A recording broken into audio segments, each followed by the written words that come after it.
Give me 2 seconds. Couple of bits I've got to do, and then we're ready.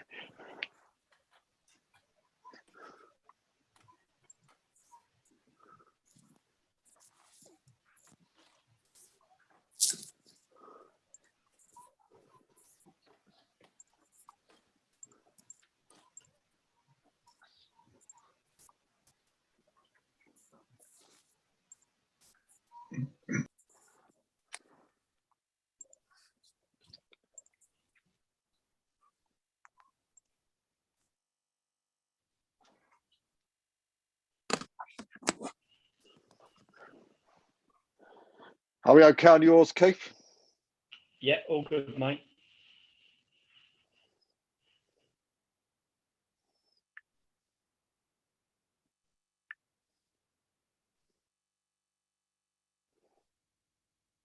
I think Michael's there now with us as well. Evening, Michael. Evening, all.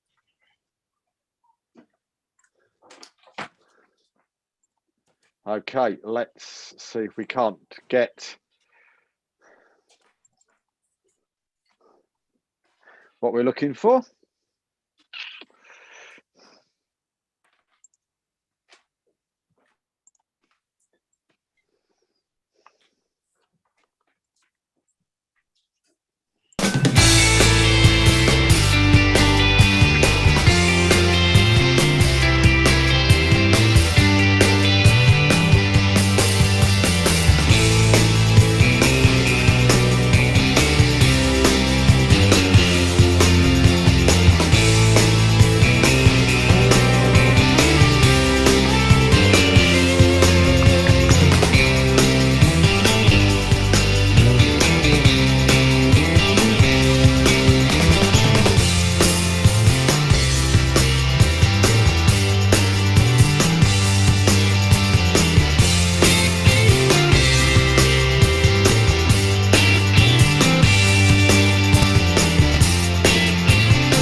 Well, welcome to the D&K Reposs Non League show, and we're here for the next couple of hours.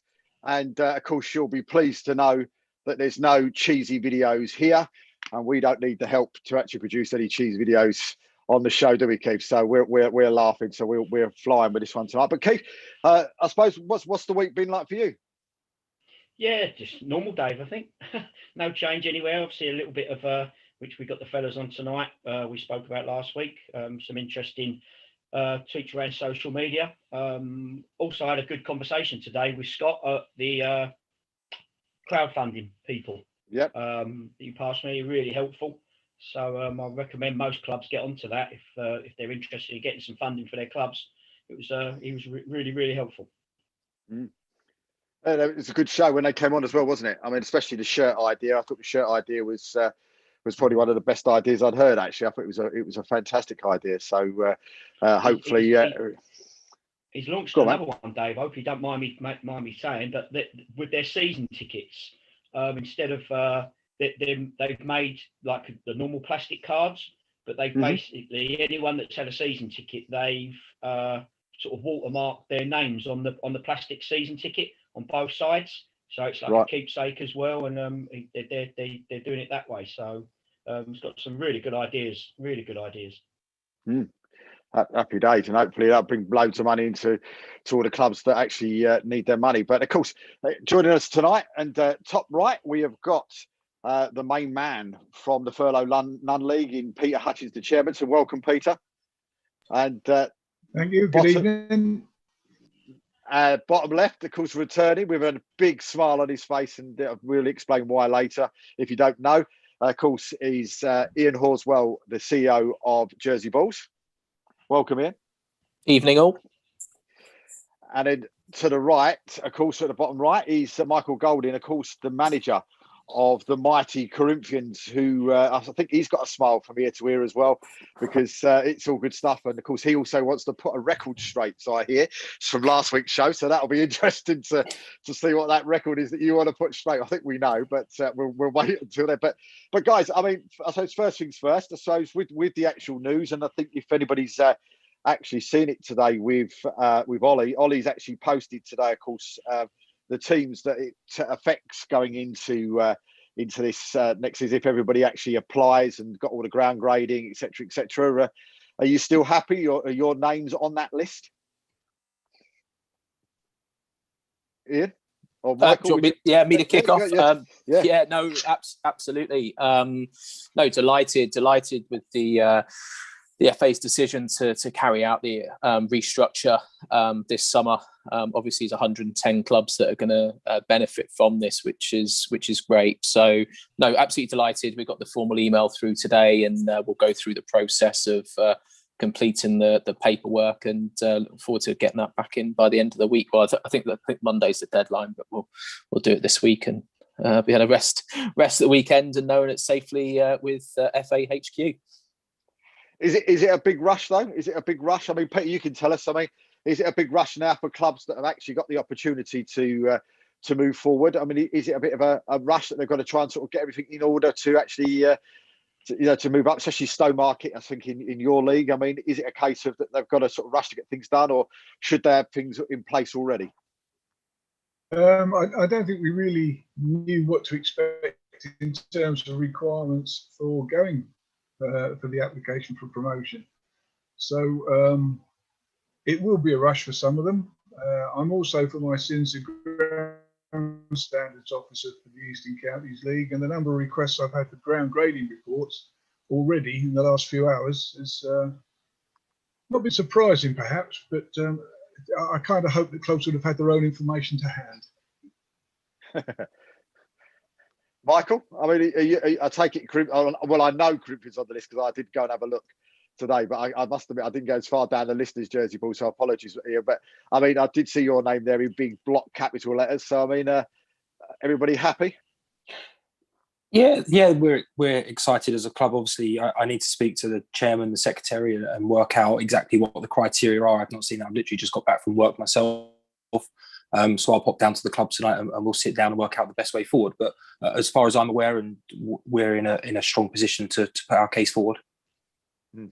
I mean, guys, yourself though. I mean, with the news that dropped, was it last Monday or the Monday before, whenever it dropped? I was you actually surprised that the FA have done what they've done? Because I mean, as we said, we were surprised because Anthony Hughes was on this programme saying that they weren't going to use it, whatever happened. They were not going to be using the last two seasons, null and void, and now all of a sudden null and void's been used. And so was you a little bit shocked at that that all of a sudden for us it seemed to just come out of thin air really?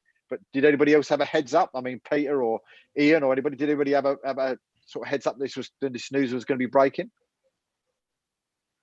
Well, we knew the investigation was ongoing. We knew they were looking into it, and they'd sought the views of the clubs, I believe, over previous weeks. And yeah, it wasn't too much of a surprise, I don't think.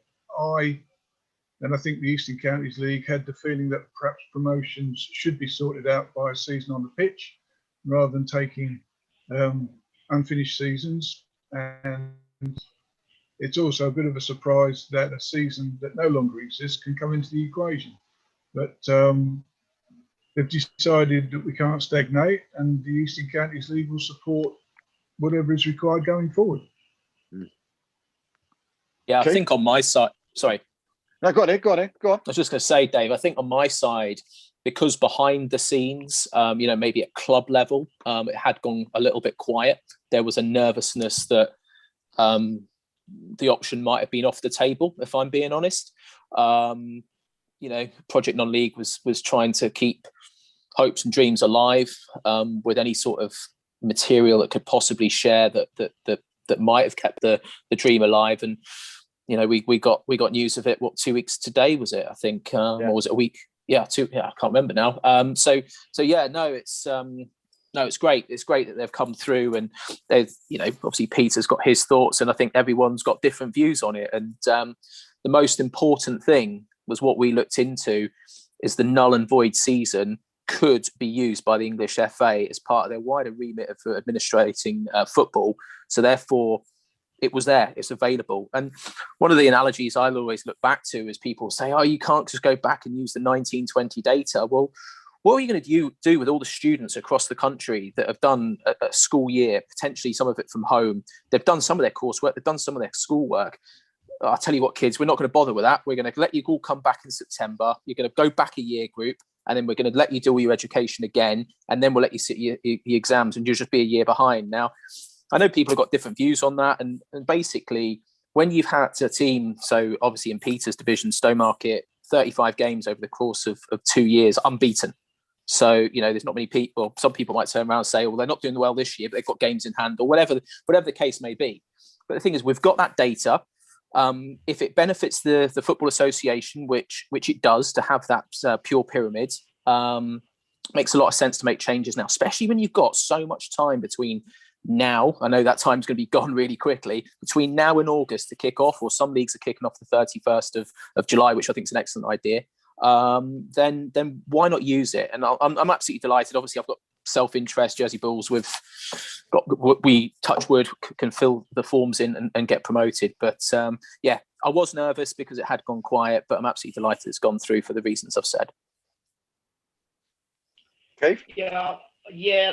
Listen, I'll go back to Ian's analogy there then, that because I think this is just typical football at the moment. Ian's analogy of using the school is a really good one, but if you look at it the other way, it's like, okay, we'll let years 3, 4, and 5 use their last 2 years, but years 6, 7, and 8, you can't. And that's what's happened, because step 3 and step 2 have been left out to dry, and no one's singing the banner and banging the drums for them, Dave. And I know Ian's on with Project Restart, and it's great. Yeah, well, we're all right, Jack. We've let them get on with it, and that to me is football. So just on that, I just think the FA have let that go, and I haven't seen no one absolutely flying after Waretown, Malden and Tiptree, Worthing. Obviously, the biggest one, which we all said, was South Shields, where everyone jumped on and said, "Yeah, we'll help."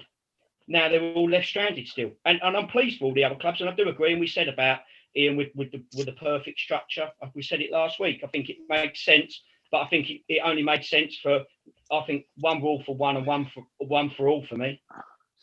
No, I understand that, Keith. Now the biggest thing is, well, Project Non League was actually improving levels from steps 2 through to 7 inclusive, but the biggest problem we had was the debacle in the National League, and that's still going on.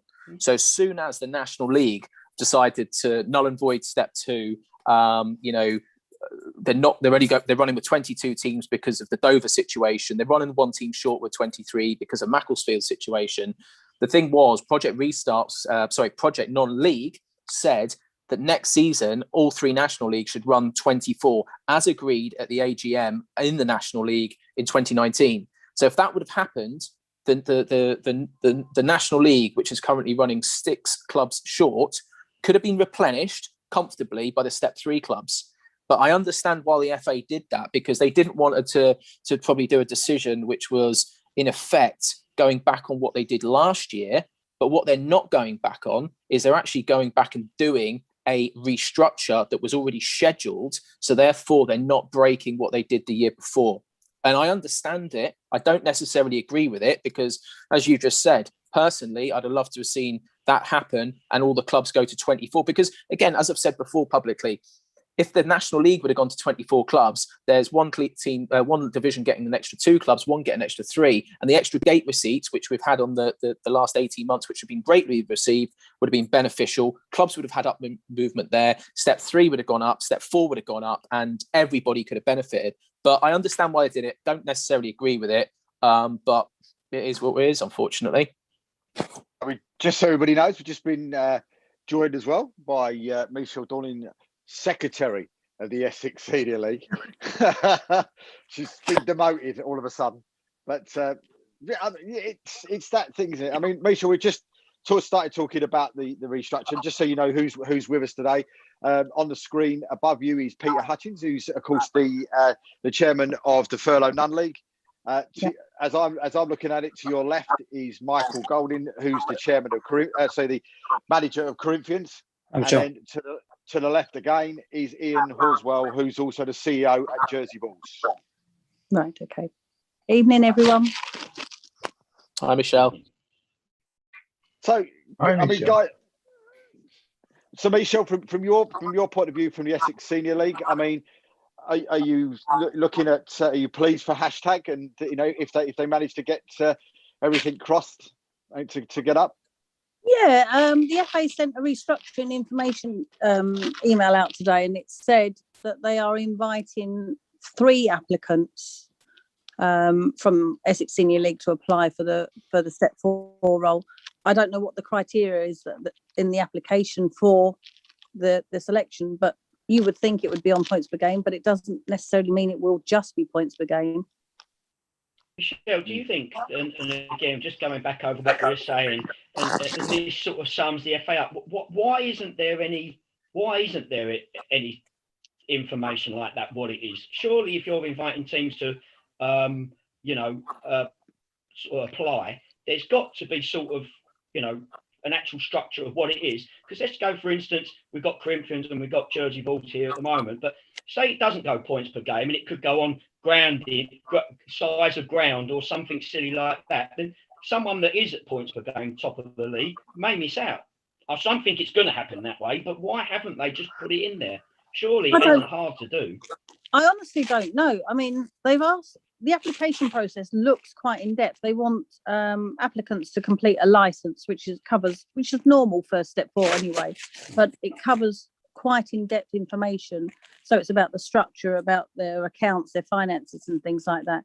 So I'm not entirely sure what the FA look at when they are looking at these clubs. And I don't know that they're going to distribute that to clubs or leagues anyway, because there is a potential element of having that advance notice that they could, work the system.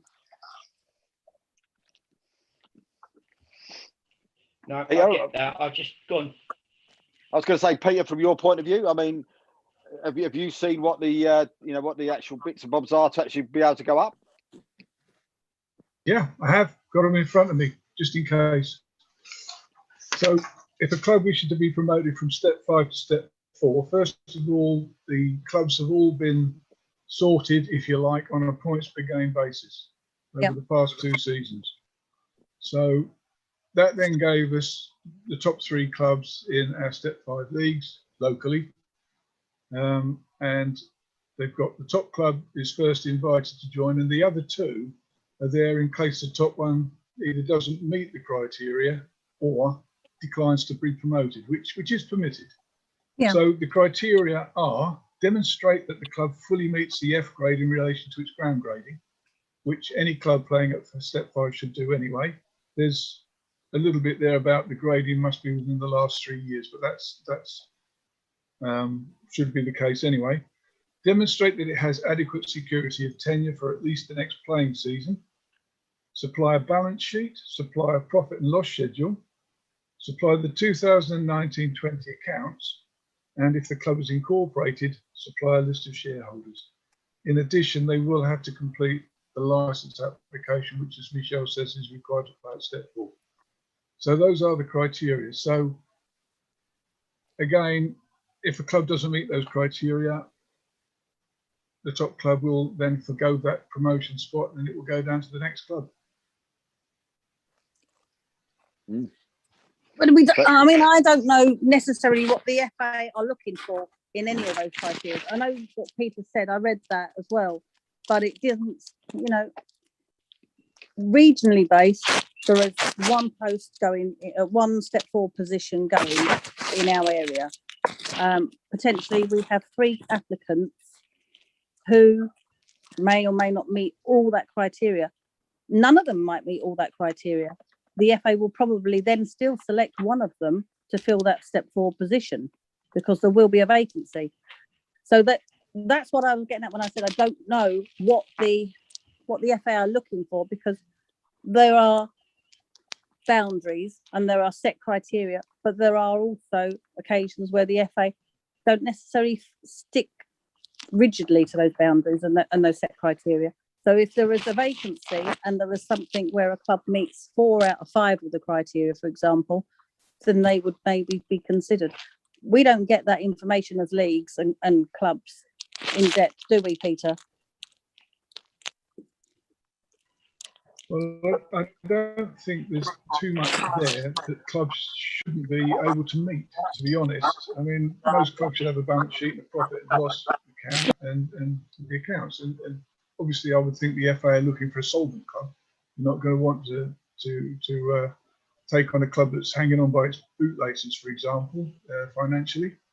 But again, I would hope that any club with aspirations of promotion playing at step 5 should be able to meet that criteria to the satisfaction of the FA, shall we say. What's your thoughts, Keith and Ian and Michael? No, I mean, your clubs. Dave, Peter's right.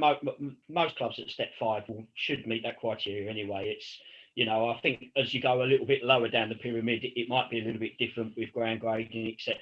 But anyone that's either in the SCEFL or the combined counties or Essex or, it's even more, I think, as you go up north, I think there's 3 clubs that can actually get promoted out of each league because they need to fill obviously more of that division, which again goes on to the relegation thing from step 3 next year, as we spoke last week. Ian, I don't know if you heard that obviously 3 clubs that won't come down from the Northern Premier now have to be filled by someone else from other leagues, pushed around a little bit, which again upsets I would say the perfect pyramid all the way across until that happens the year after. But no, all them clubs, Dave, I think easily make them anyway. I know as soon as you get into step 4, it changes. You have to get ready straight away to be ready to go into step 3. Otherwise, obviously, if your ground's not good enough, you get relegated anyway. So they should be pretty up to that standard, as Peter said.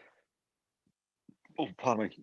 I mean, Michael, you've got a bit of a worried look on your face now. I mean, is Corinthians okay with all of that? Yeah, like I say, it's the first time I've heard the criteria. We had an assumption as a club, and there's certainly nothing that I've heard there that I'm worried about, that I need to go banging on the chairman's door and finding out about finances, etc. Like I said, there's no real surprises, and as Keith said, like I'd imagine the majority of sides at step 5, particularly the SCEFL, as that's our league, would be comfortable with that and the ground gradings, etc. I can't foresee anything being a problem at this stage. Ian, you okay with yours? Yeah, I certainly think so. So no, there shouldn't be any issues on Jersey's side of things. So do you know what? There'd be one of them criterias which might surprise you, with a lot of clubs not will struggle with, but we need to do very, very quickly. Right, and I'm not saying Corinthians or Jersey. I think Jersey will be the accounts. We signed off ours last Monday, so yeah, that's all right. There will be loads of clubs, Dave, on the phone to their accountants going, please do something quickly. I can guarantee you that, 100%. Sorry, Michelle, you're on mute. You just need to...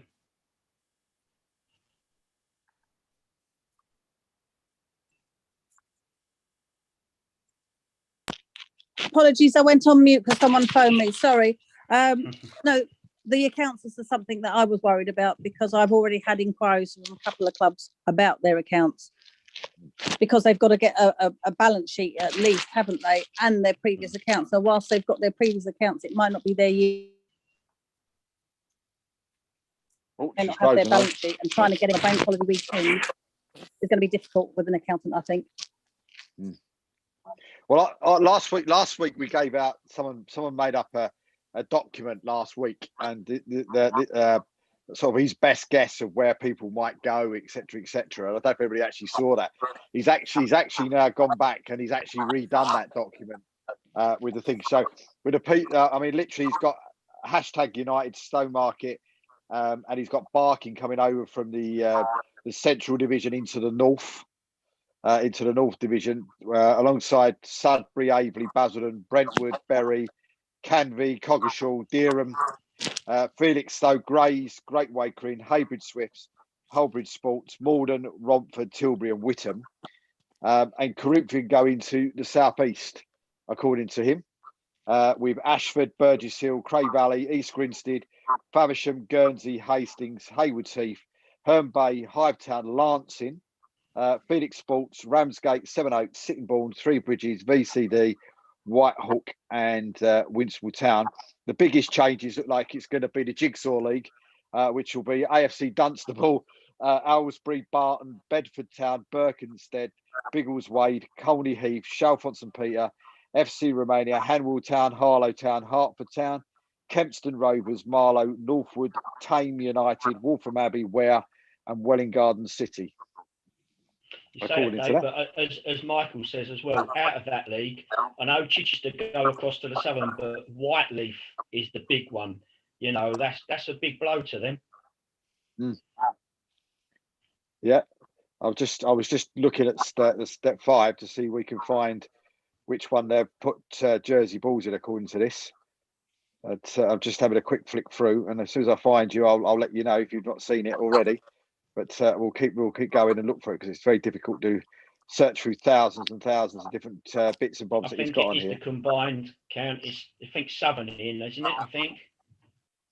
Yeah, it should be. Even our first season when we were formed, we saw things going around on social media, and we were put in different leagues, and we knew that we weren't going in a different league because we'd had extensive talks with combined counties, and obviously they had the experience of having Guernsey as an island club in there. Yeah. So yeah, we fully expect to be in combined counties league. It's just a matter of whether we do get the movement up, and if we do, I fully expect it to be the South, but. Who's in that South with us? Don't know.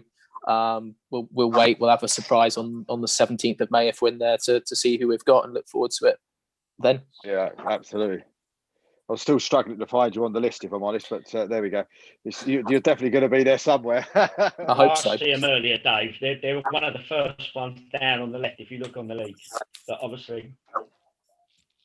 One of those things. There's so many different names, and from Crooktown to Lower Beck and everybody else. But I mean, with it though,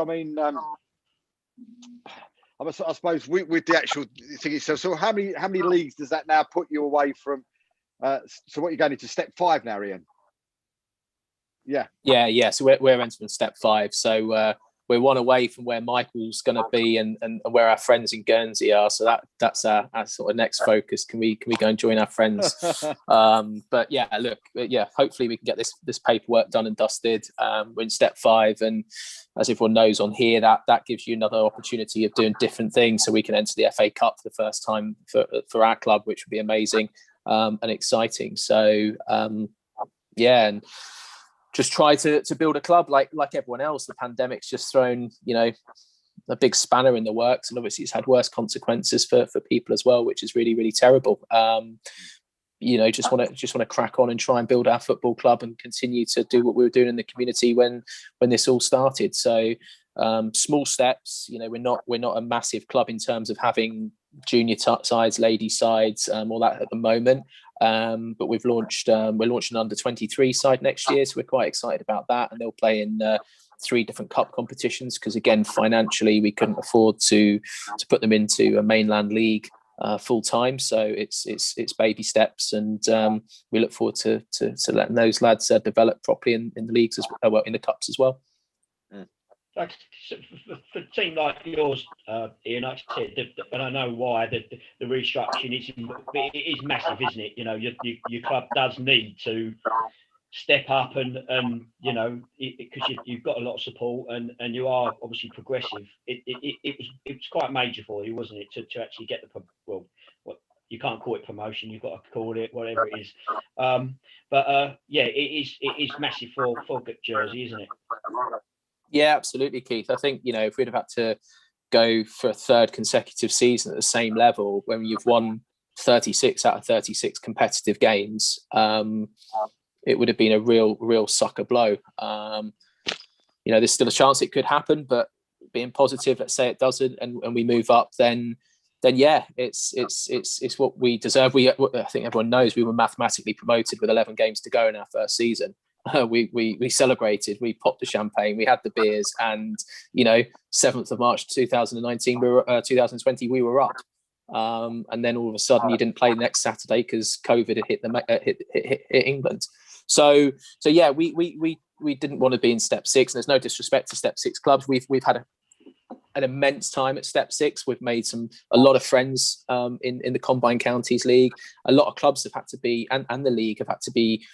Well, they've not had to be, but they've shown some flexibility to us, because we've had some funny examples. We've had teams coming to us and planes couldn't land because of fog, and they've had to go back to Gatwick, and officials have been really accommodating and flying back later. And we've had 6:30 kickoffs at night, and meant people have stayed overnight because of that. And we've had some drama and going over the other way. Again, clubs have been really accommodating in terms of like lunchtime fixtures to enable us to come home on an earlier flight to prevent us staying overnight. But then in the season that's been curtailed, every trip we had was an overnight stay, and it just got awful near the end, because certain players weren't allowed to play because they weren't allowed to come back into the office because of the COVID testing scenario. So they got a really tough end, and we weren't allowed to play in Jersey as well this last season. It's just been curtailed. So we were potentially prepared to play all 38 league games on the road, none in front of our own fans, which would have been, it's a testament to the manager and the players that said they'll do that. But it's not ideal. So yeah, it's huge. Sorry, is that also just are you a little bit nervous also with the forthcoming season? And I know Guernsey, they decided last year not to sort of put in because of the flying restrictions. But is that also in the back of your mind that that would be the first thing that would stop if anything did happen again? Fingers crossed it doesn't, because I can't go through another one. But... No, absolutely. No one wants that. And I think you brought up a really important point, not just for Jersey Bulls, but for the non-league pyramid in its entirety. It'll be really interesting to see what mechanism we do, and I'm sure we'll touch on that later. I know Peter's league's come out and made some comments on that, but certainly with us, we'll look to play as many games as we possibly can, as early as we possibly can. We had, a crazy situation whereby we were coming over, from probably March and April, May of this current period, with a view of maybe playing 3 or 4 games in a weekend, which sounds ludicrous. But if we had to send 2 separate squads out to complete the league fixtures, we would have done that. So, we're looking forward to hopefully playing every Saturday. And enjoying hopefully the FA Cup and the FA Vars, a development team and all the rest of it. So we don't know what's around the corner. We've obviously, the whole of the UK has been fantastic in terms of the vaccination rollouts. We've got to be grateful for that, where we are compared to our friends in mainland Europe. Jersey's been very similar to the UK, so we're at advanced stages. But people coming to Jersey, it's great. We had 1,000 people watching the island's rugby side on Saturday. They're playing the championship of rugby. As I say, they capped it at 1,000 people on Saturday. That's good. I've got no fewer than 8 clubs on the verge of coming to Jersey in pre-season. That ranges from EFL down to Step 5. So that's exciting. So we should see some exciting times in Jersey in the summer in July. So we hope that we're not going to look over our shoulder for any fears of not able to travel. I think it should be, touch and wood, good. Yeah, that's good. Just leading on, that's why I asked you, and I know you mentioned it, and Peter and Michelle and Michael asked you this. Again, going back on previous shows, me and Dave spoke about why isn't the leagues looking to start in July. So just heaven forbid anything happened and you can try and get started. But we were told then no, definitely won't happen. And obviously the Eastern League and the Tridents have announced that their season won't, and it will kick off on the 14th of August. But just tell us, and what the situation was that made your league decide to start the season early. Well, I don't know that we're starting early. In particular, we're starting a week, I think, before the scheduled first preliminary round of the FA Cup. So we can get the games in. We're front-loading all our fixtures to try and get as many in as early as we can. The League Cup competitions will be held back until January, and we're looking to complete half the league's fixtures by November, so that if we do have any more problems, at least we've got a good chance of getting them games fitted in what we've got left. We can dump the cup competitions We're hopeful that some of the counties will also defer the start of their cup competitions so that the leagues actually get a good footing for the coming season. And that's the plan. 31st of July we start, front end loaded, no cups, get the games played. Michelle, is that something that your league's thought about?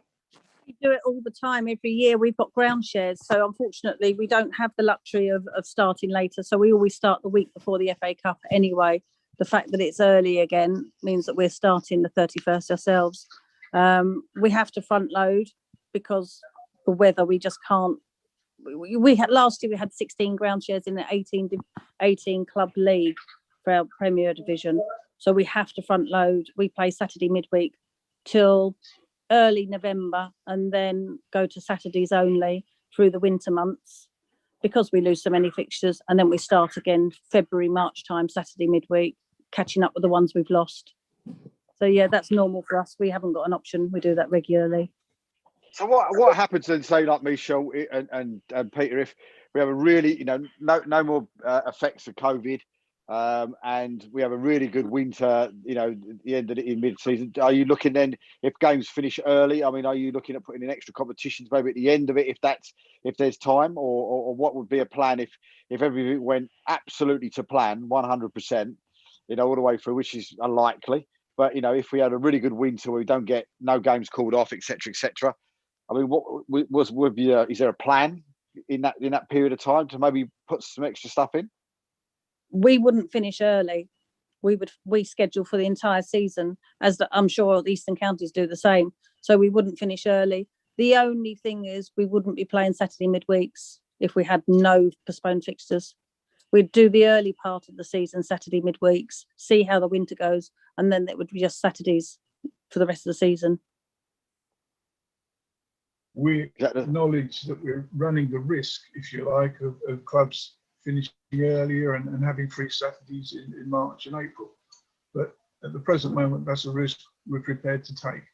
We just want to make sure we can try and complete the full season. If clubs end up sitting idle, then we'll consider that as and when and if it happens. That would be a very fortunate position to be in, but with the best will in the world, unlikely, I would have thought. And like Peter, we have our cup games as well, which will be starting post-Christmas. So they'll be filling up the midweeks as well.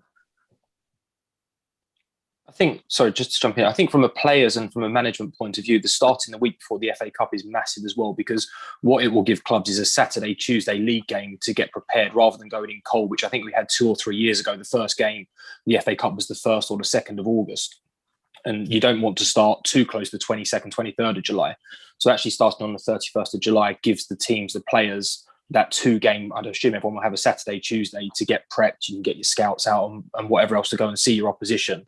And you actually go into the FA Cup with hopefully a little bit of form or at least a bit of momentum, a bit of match fitness, which a lot of the clubs at our levels require and rely on the money and the prize money from the FA Cup.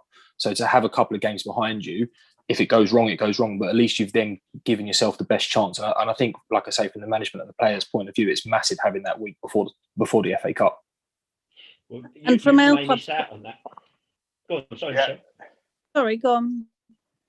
No, I was going to say, Mike, I was just going to say, obviously now, if you do go in, and fingers crossed into step 4, that will affect you. You could be one of the unlucky sides that get an extra prelim game and you go straight into the FA Cup.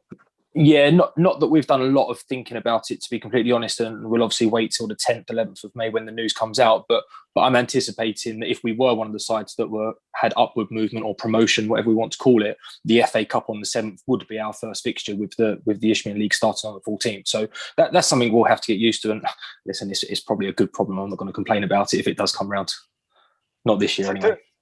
Is there I'm sure there is a fixing date, isn't there, somewhere that says when the actual leagues are going to be 100%, so everybody knows where they're playing next year? Is that going to be sort of June time, or is that May time, or what? 17th of May is when we're going to find out who's where. Yeah, that's my understanding. But it won't be ratified until the league's AGMs, though. Yeah, because you've then got the nice. I don't want to go in that league legal challenges if they want to. So I mean, with that though, I mean, how much is that going to affect, say, Michael and Ian? How much is that going to affect who you play in pre-season? Could that be a case of when it gets to pre-season that you guys are looking at that, and then all of a sudden you might have to change some of your pre-season games because of you're playing them in your league as such, or you're going to try and estimate you might go in that league to keep away from those in friendlies? Yeah, I think historically for Corinthian, we don't play anyone, or we haven't certainly over the last 3 or 4 years in the Isthmian Southeast. We've played Barking from the Central. We've played Corinthian Casuals. We've played Cray Wanderers from the Prem. So for no real reason, we've just avoided the Southeast. And again, when I sit down with the chairman, the secretary, the management team, and we start to plan pre-season properly, and we've not wanted to jinx it, and we've had a couple of clubs email us, and we've put them on hold at the moment.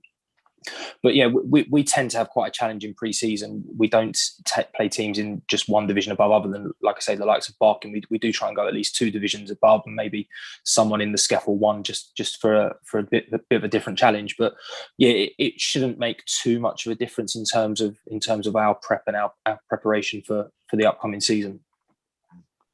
What about you, Ian? Yours must be a little bit more difficult, mustn't it? Yeah, definitely.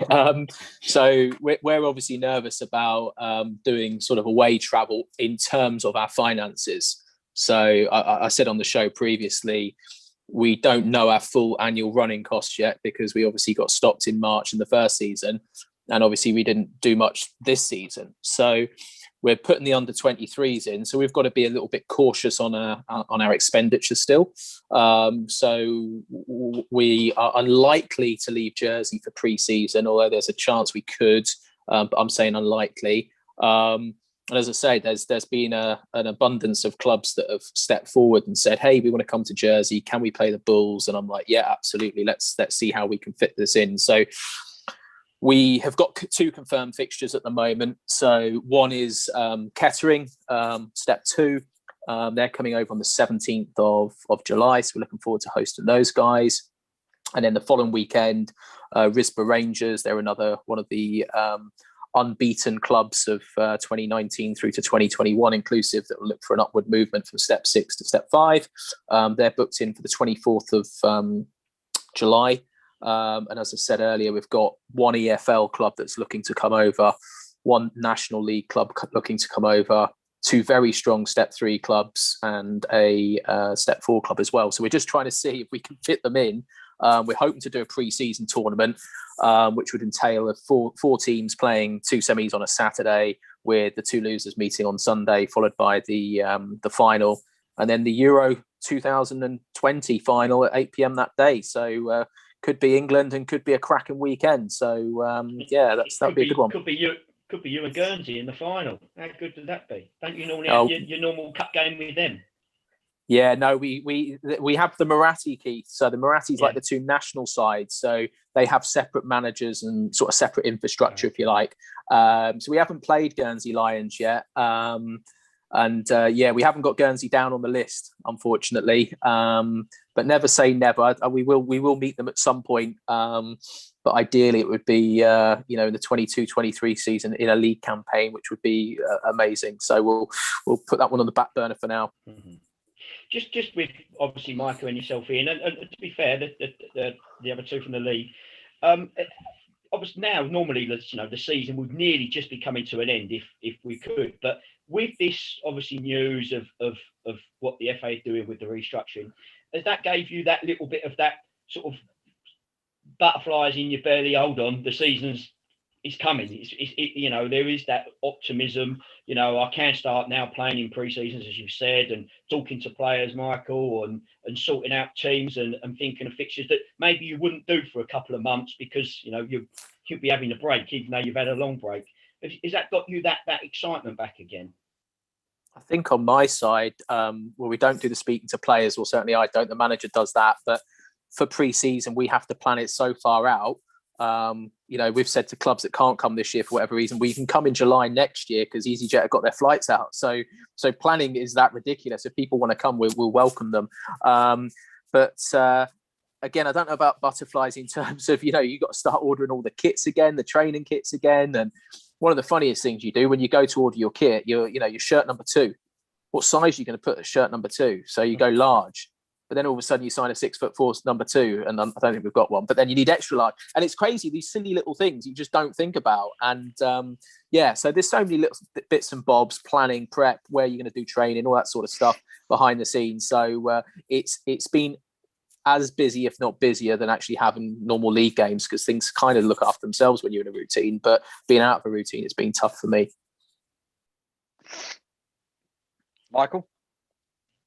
Yeah, I think in terms of ourselves as a management team, we've had a complete break from football and focused on work and families and home life, etc. Because up until the last couple of weeks, we had no real reason to come back at this stage and start discussing plans. And it has almost been a complete radio silence. We've got a few of the boys playing for our under-23s at the moment, a few of the first team players dropping down just for some minutes. But like I say, some of the boys have committed to extra work to earn some money. So we've had a bit of a complete break from each other, which I think hopefully in the long run might be quite a good thing, where you go through the season, you're Saturday, Tuesday, Thursday, you're living in each other's pockets. But yeah, certainly with the news over the last couple of weeks, the group chat's been a little bit more lively, and there's been more phone calls between the players and the management, and we've met up a couple of times in the evenings now. Now the pubs are open, we've been able to actually meet and not necessarily talk about football and specific plans, but just a bit more of a general catch up. And obviously we're planning to hopefully have this upward movement. We're also skeptical, and we've got to be realistic that it may not happen. We're obviously hopeful that it does, but we've got to understand that we might still be a step 5 club for whatever reason next year. So in terms of the speaking to players, we're not a club, and maybe we'll come on to this later, but we're not a club that overly change our playing squad year in, year out. We've got boys that have now been with us for 5, 6, nearly 7 years. So we've kept the nucleus of our squad. We have 1 or 2 here and there that have got to be the right personality and the right characters. So we're not overly worried about speaking to our players. They know that we're taking this approach, that it's a bit of a standoff from us at the moment. We're aware that clubs are probably speaking to our players, and that's their prerogative, and they're entitled to do that. We've got no one under contract. But yeah, I think I wouldn't say it's butterflies. It's a bit of nervous apprehension, and I want to be excited, and I don't want to get carried away. And you're just always worried that with the track record the FA have got over the last couple of years, that they're going to pull the rug from under our feet at some point, which, like Keith alluded to, like the step 5, 6, 7 clubs are all excited and have got this to hopefully look forward to. And it's the step 3 and 4 clubs, and I just hope that we're on the right side of when the coin drops for us.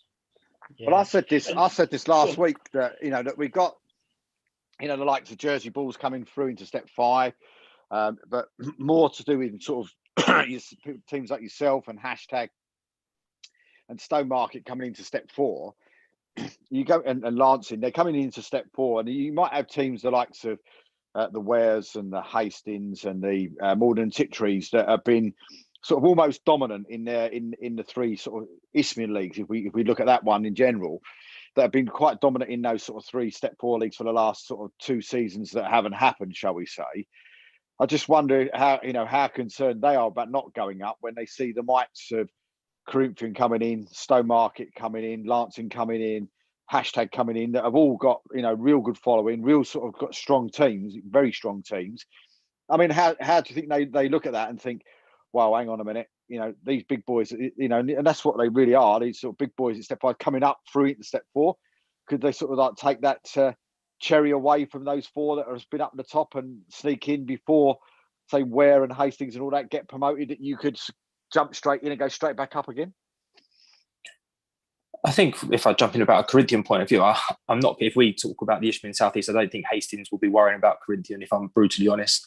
I think most clubs at step 4, 5 probably worry about themselves first and foremost, and then they worry that little bit extra about the other clubs. If we were to get that up movement, we'd go in there. I don't know where we would place. We've seen games at that level, which obviously we've got people that we know at that level as well that we can speak to and ask for advice and guidance. But yeah, I'm not sure that Hastings would be worrying about us. And like I say, we're not going there to make up the numbers. But it's those kind of clubs. I know if we didn't get this upward movement this year, how that would feel for us. And okay, we're probably in a slightly different position that we're now the ones that are in bold on the document that Ollie Bayliss has put out and the FA have sent around the criteria. So it's within touching distance for us. But if that was then taken away to then try and go again, which, like you say, the likes of Hastings and Ware and Mahon and Tiptree, to convince my players to go again for a third year with everything that's gone on and the Vars run and the League Cups and coming close in the league, it would be incredibly hard. And I think if we didn't get that promotion or upward movement, I think we would see quite a big fallout of players moving on. And I wouldn't begrudge them that at all if we didn't get this opportunity as a team and as a squad, that people would look to move on at this stage. Peter and Michelle, can I just ask you, when the FA obviously put in about the upward movement or the restructuring, did they ask you as leagues what your thoughts were? Because as I said, I'm all for the restructuring. I said this from day one, but me personally think it should be across the board. I think the FA should have put, if they were going to use the points per game as they have, they should have relegated as well. They should have gone all the way up, and that doesn't matter about step 1 and 2. They come underneath the pyramid. And obviously, does it make your job harder as well? Do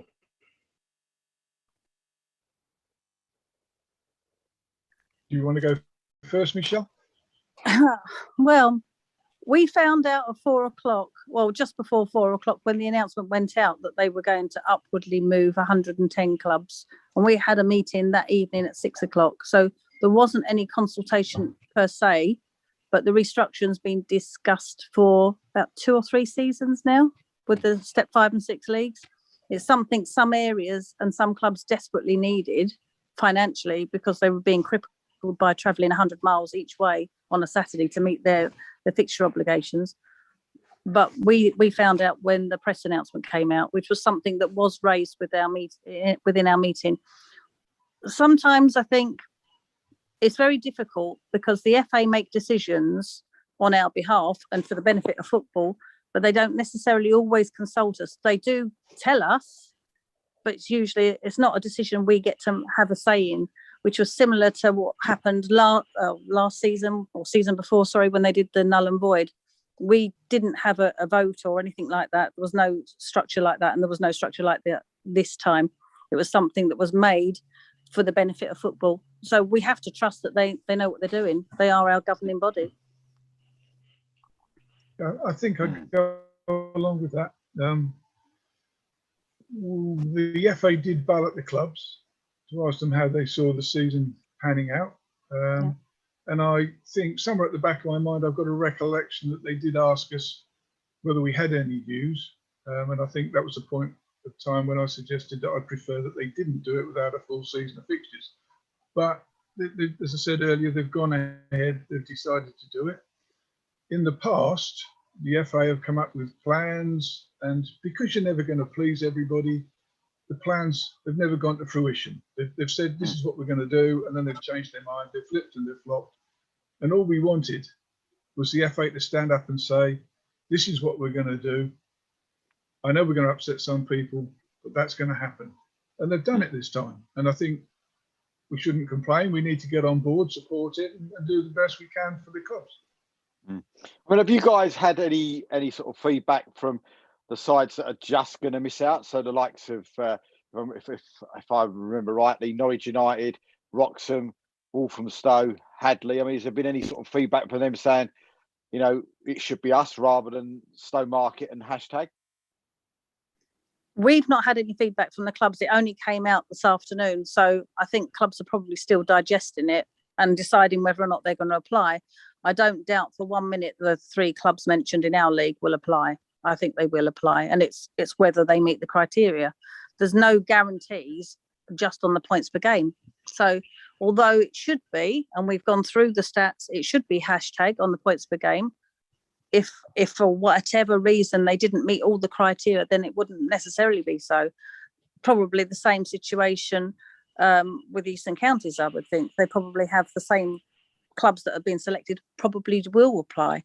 I think what we're supposed to do, or as clubs are supposed to do, and this is something the FA have been keen to promote, is that if they're in the national pyramid, they should be always seeking promotion.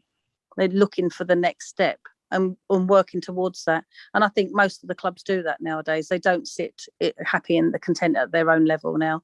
They do try for promotion. Do you think, obviously, that with what the FA did and, they've put a lot more pressure on leagues, because obviously it's the leagues that get the backlash of it, and it really, like I said, I can only go with the Eastern League. It's not really their fault, is it? You know, they are governed for what they're being told, but most people do blame the league. So why have they done that? Why haven't they gone this reason? Why haven't they let us all know? Yeah, Lee, we did get a lot of backlash for the null and void season, and we had to explain to our clubs it wasn't our decision to make. It was outside of our control. It wasn't something that we had. And in hindsight, maybe it was a rash decision, but at the time, I'm sure the FA took the only decision that they felt was available. Nobody knew that this was going to go on for 2 seasons and affect us so long. So at the time, I think they probably felt it was the right decision to make. In hindsight, with us starting last season, the 2021, I was asked whether or not we should have started. At the time, again, we thought September, we were coming out of the whole pandemic situation. Numbers were going down. We looked like we were on the up. And in hindsight, I don't think necessarily we should have started the season. But at the time, that was the only decision we could make. We couldn't wait to start playing football again.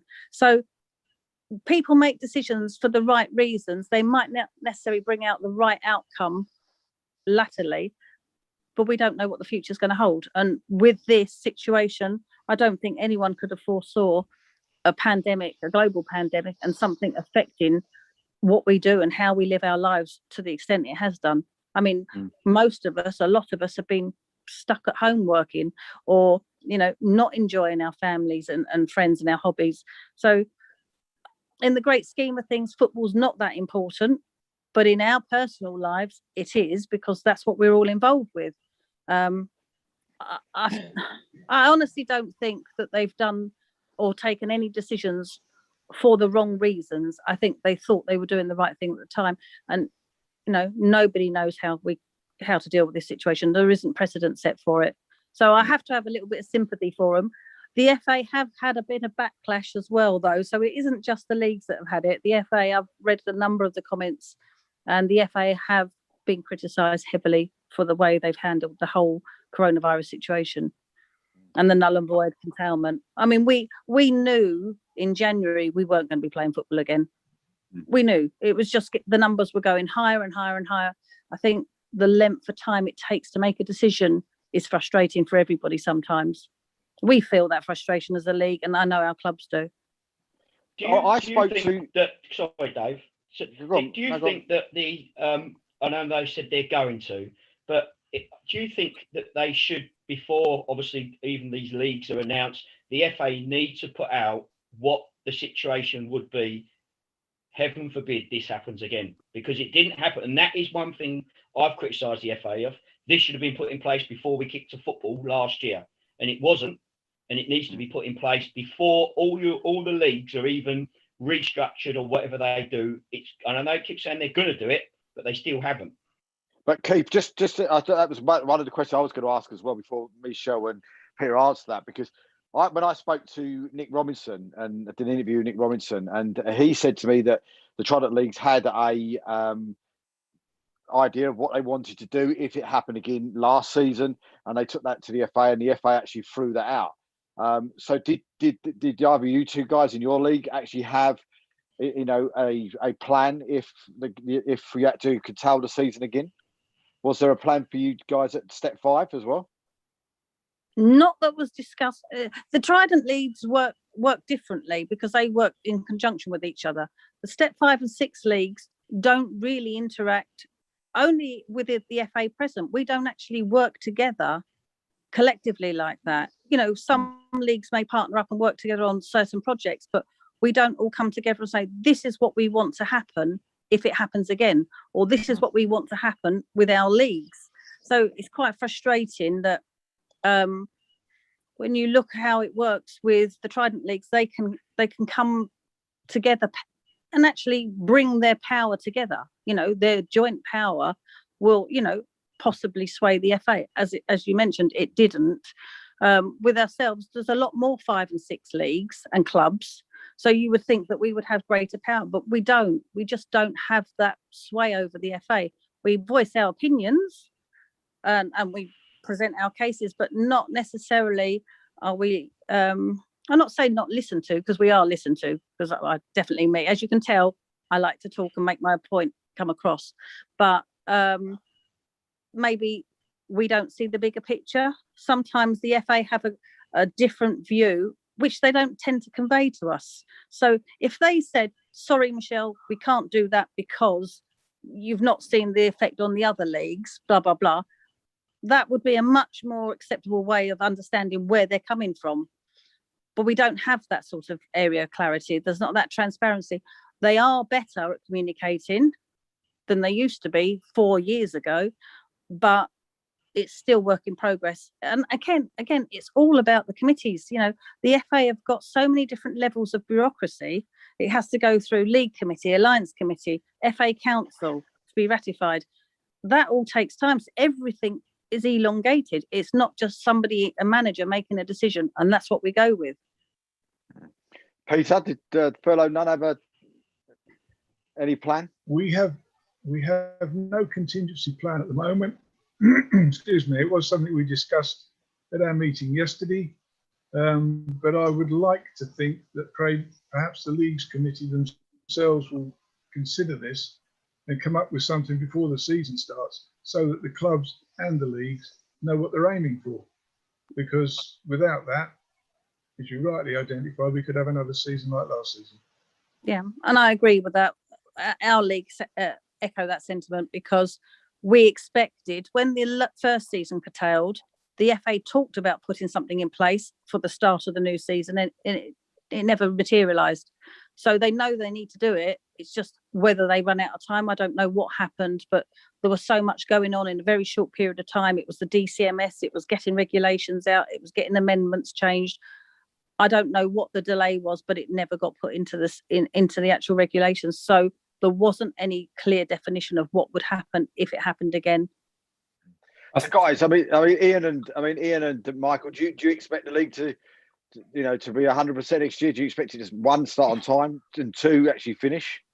Just touching on the point from Michelle and Peter again, and Keith said it numerous times, is that I just felt almost we were let down, not by the individual leagues. I think the SCEFL have done very well through this, but the FA as a whole, I think they needed to come out and say, this is the plan. If this happens, now again, we've been hopefully fortunate enough as a club to carry on our good form over the 11 games of this season.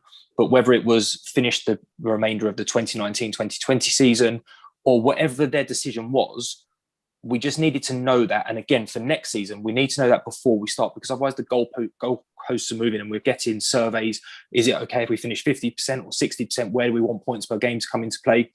And if I take the SCEFL, for example, so 2 years ago, null and void, Beckenham were top. We were top points per game. We had games in hand.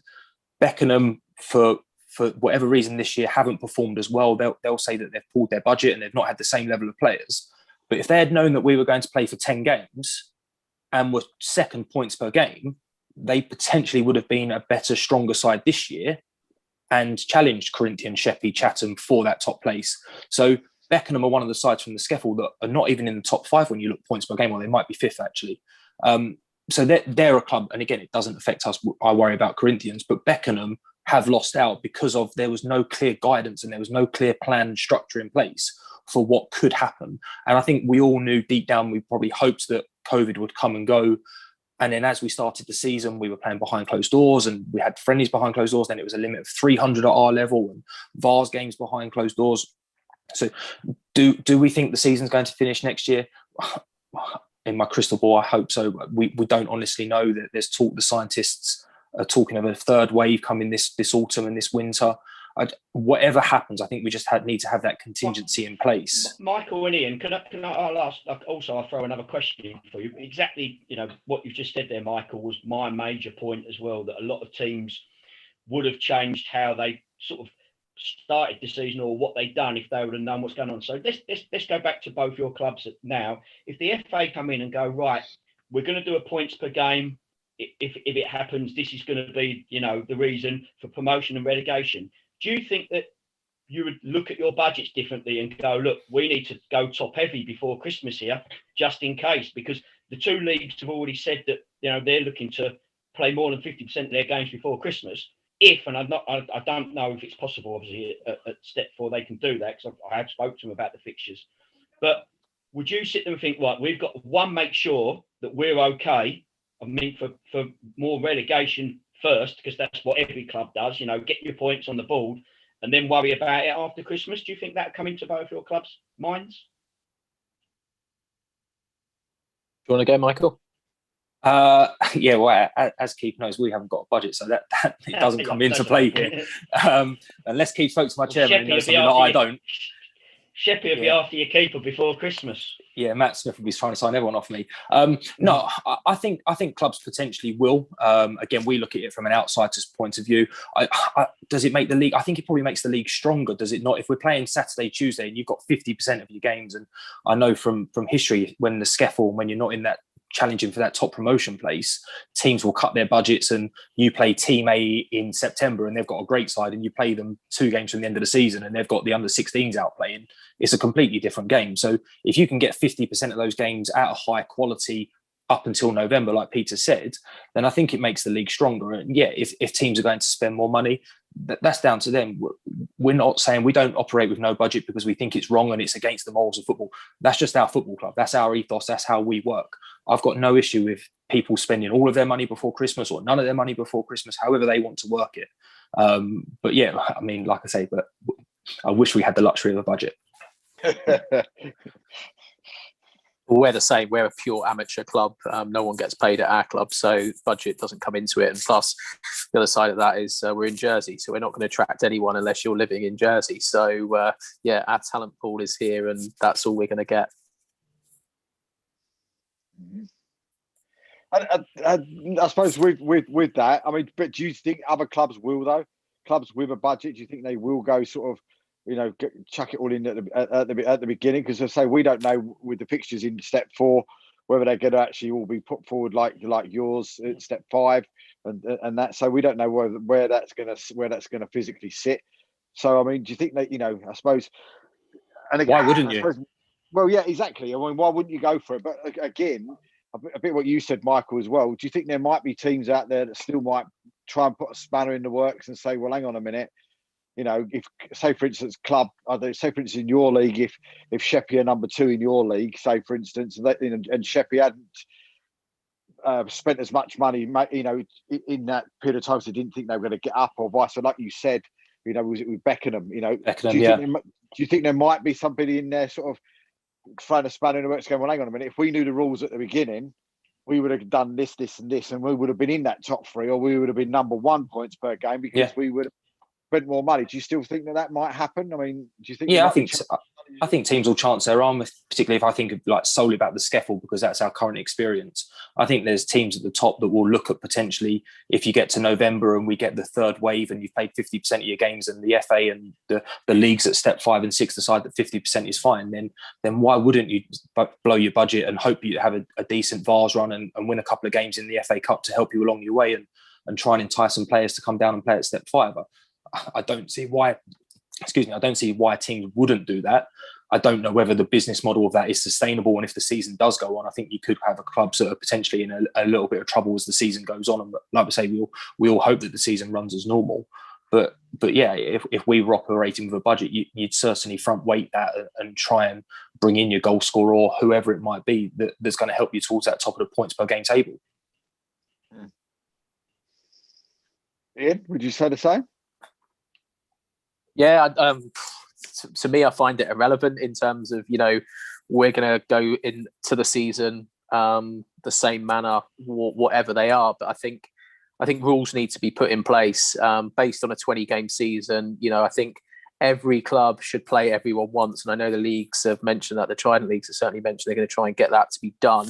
It's not easier said than done. Michelle's mentioned about, the ground shares and so bad winters and things like that, and you get certain games just keeps on getting called off. But we need to get to that point where you've played 190 games, you've played every team once, and then the FA survey this time more recently was, do we do points per game on 66% to 2/3, or do we do it on 75% at 3/4?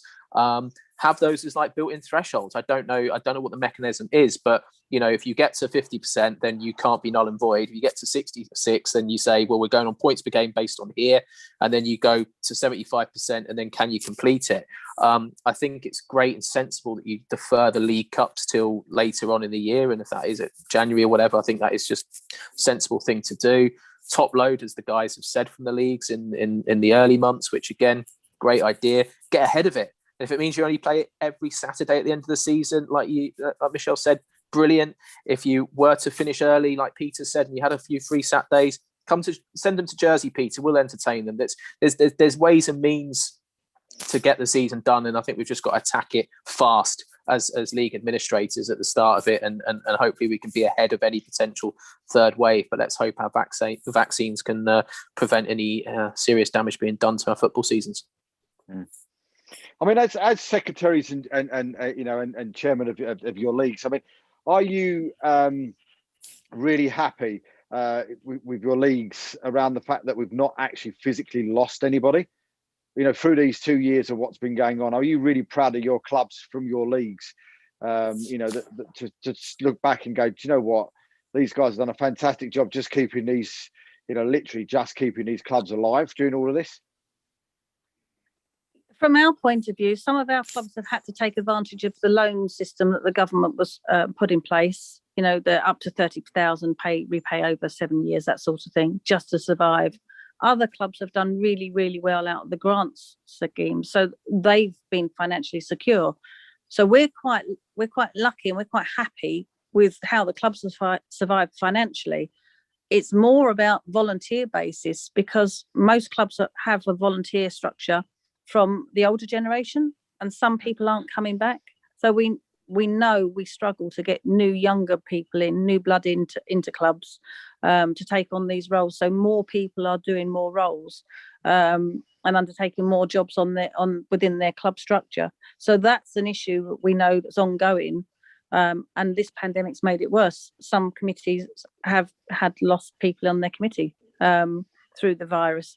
So we do know that, there is that element that not necessarily financial, but you don't just need money, you need bodies, you need volunteers. And that's the problem that we think that's going to be the lasting result of this virus, rather than financial.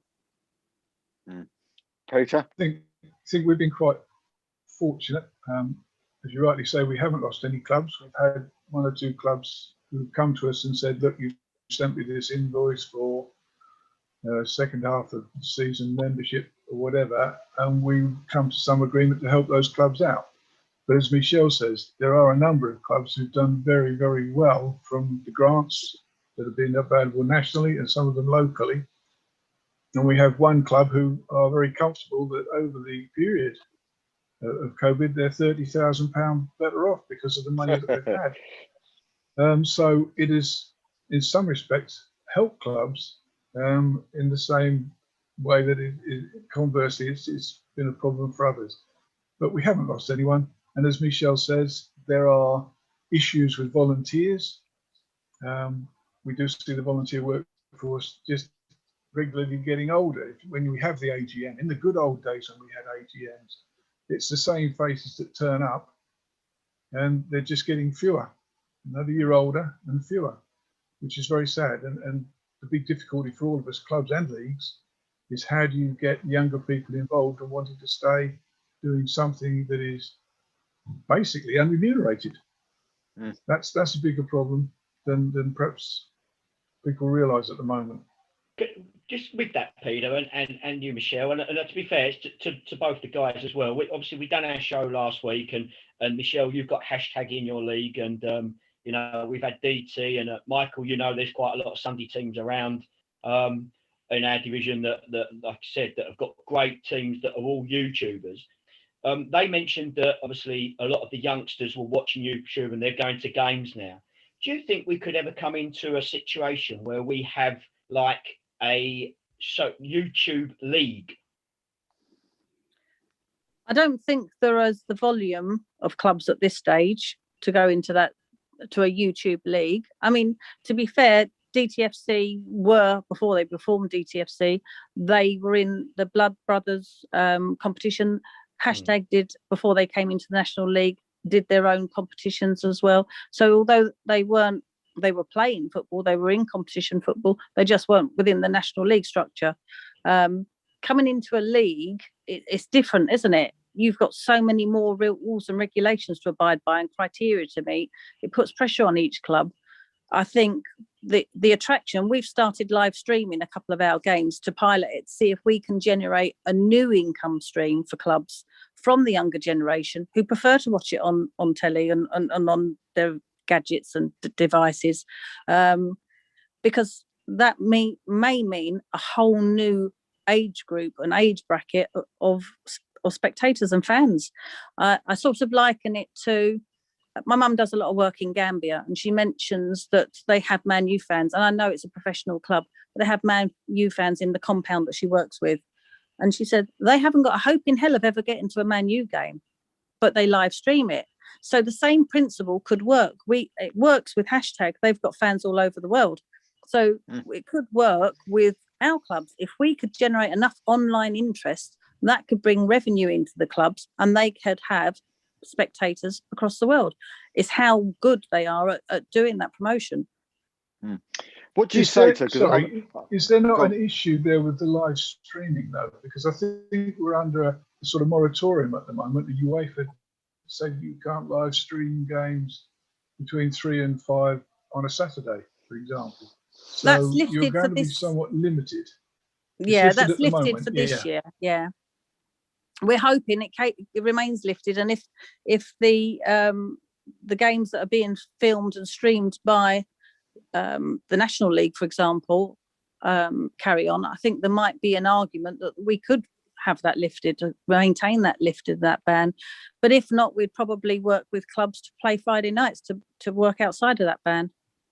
Peter, you could also, if UEFA wouldn't let you do that, you could also always sort of pull out and start your own league. Someone tried to do that last week. Well, there is that option. The Eastern Counties, they could step outside the non-league system and run black, I think is the phrase. But I think we'd soon lose our clubs because there's no entry to the FA Cup, there's no entry to the FA Vars. Yeah. And there's no promotion, and that rather defeats the whole object of running a football league, really. Our job is to run that framework in which clubs can play and progress. But with the streaming, though, I'm very interested to hear all four of your opinions, because I'm very much in Michel's boat, if I'm honest. I'm very much pro the streaming of the games because I think it's the new way of doing things. And you know, and I've tried to do it at my club, and I get knocked back all the time saying that, you know, you're stopping people from coming through the gate, etc., which I don't necessarily agree with. You know, I've done games from the team that I do stuff for, you know, and I've had over 2,000 people watching it live on Facebook, you know, friendly wise and stuff like that, which is more than what we probably get in a month, you know, through the gate. So by promoting it online and maybe, you know, putting a charge in or whatever else like some of these clubs do, you're bringing more money into your club. You know, so for me, I just don't see anything other than pros for it all the time. And if we can do it in you know, where we are now, why can't we do it full stop? You know, to me, it doesn't seem to be any difference in that. I know people can't go into the grounds at the moment, but you know, it was when we had only 300 of people in the grounds. You know, we were still allowed to just live stream it then. So what would be the difference? Because my club don't get 300 every week. So no restrictions is going to make no difference then to what it would be maybe next season. So for me, it's a new avenue. It's a new way of moving stuff forward. We talked about YouTube teams coming into leagues and etc. But the streaming is just something completely new. Why do we not use it? You know, just use it and make money for our clubs. It just seems a complete no-brainer to me. Ian? Well, it's time consuming. It takes a bit of setup, but we've been doing it.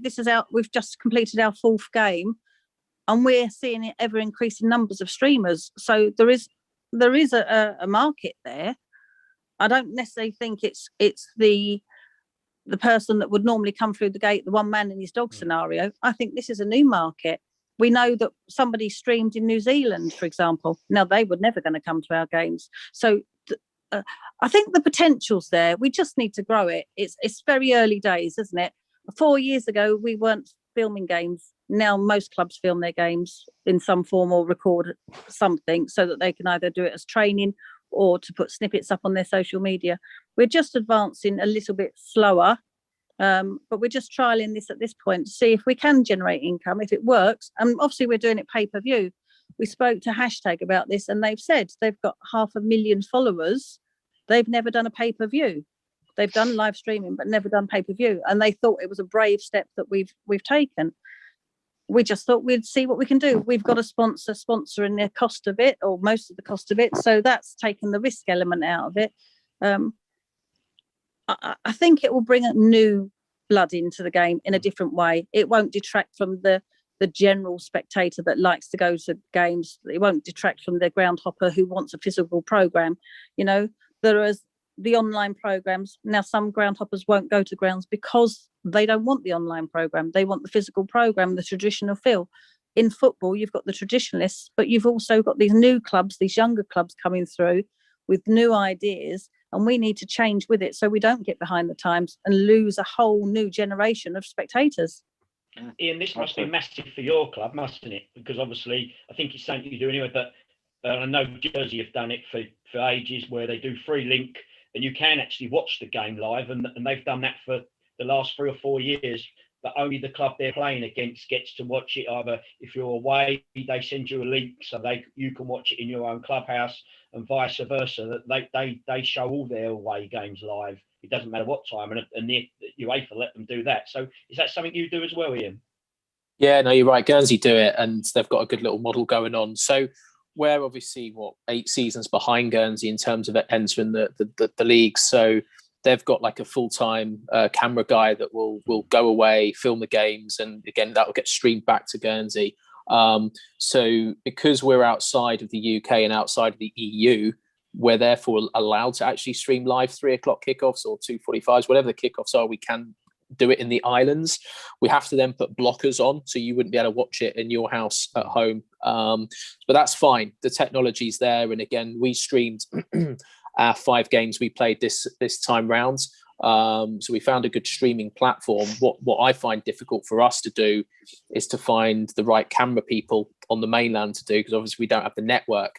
But that will change through time. We'll get to know more people, and we'd like to stream our away games because, as Michelle said, whilst we probably have got Kiwi fans, Jersey people living in New Zealand, but being honest, we're not going to send 100, 200 people to an away game because of the cost of flying over and all the rest of it. So they'd happily pay a £5 to do a pay-per-view away stream. So for us, that's something we'd like to do again next season.